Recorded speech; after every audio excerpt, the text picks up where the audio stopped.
રાજકોટ જિલ્લાના ઉપલેટામાં તાલુકા સમસ્ત આહિર સમાજ સમૂહ લગ્ન સમિતિ દ્વારા આયોજિત 5મો સમૂહ લગ્નોત્સવ ખૂબ જ હર્ષો ઉલ્લાસ સાથે સંપન્ન થયો છે। આ માંગલિક પ્રસંગમાં આહિર સમાજના 12 જેટલા નવદંપતીઓએ શાસ્ત્રોક્ત વિધિ મુજબ લગ્ન ગ્રંથિથી જોડાઈને નવું જીવન શરૂ કર્યું હતું। આ સમગ્ર મહોત્સવ પોરબંદર રોડ પર આવેલા કૃષ્ણ કેક ઓઇલ મિલ ખાતે યોજાયો હતો। લગ્નના આગલા દિવસે આહિર સમાજની બહેનો અને દીકરીઓ માટે ભવ્ય રાસ ગરબાનું સુંદર આયોજન કરાયું હતું, જેમાં મોટી સંખ્યામાં મહિલાઓએ પરંપરાગત શૈલીમાં રાસની રમઝટ બોલાવી હતી। રાત્રે કાન ગોપીનો કાર્યક્રમ યોજાયો હતો, જે જ્ઞાતિજનો માટે મુખ્ય આકર્ષણનું કેન્દ્ર બન્યો હતો। લગ્ન દિન નિમિત્તે ચંદ્રવાડિયા તથા બારૈયા ખોડિયાર મંદિરેથી ભવ્ય વરઘોડો કાઢવામાં આવ્યો હતો, જે મુખ્ય માર્ગો પર ફરીને સમૂહ લગ્ન સ્થળે પહોંચ્યો હતો।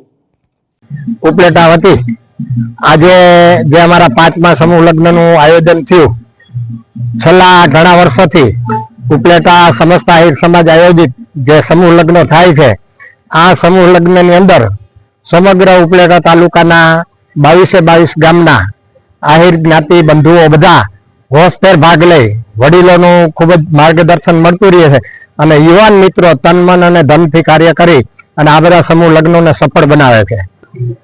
આજનો અમારો આ 5મો સમસ્ત આહિર સમાજ સમૂહ લગ્નનો સમારોહ ઉપલેટાના કૃષ્ણ કેક ઓઇલ મિલ મેદાન ખાતે થયેલ હતો।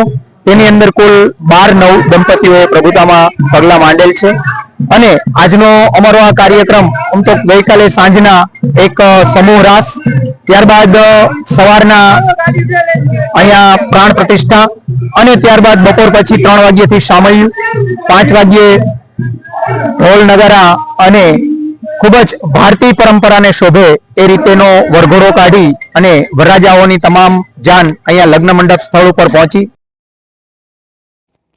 સરફરાઝ કોડી સાથે bureau report, today Gujarati news.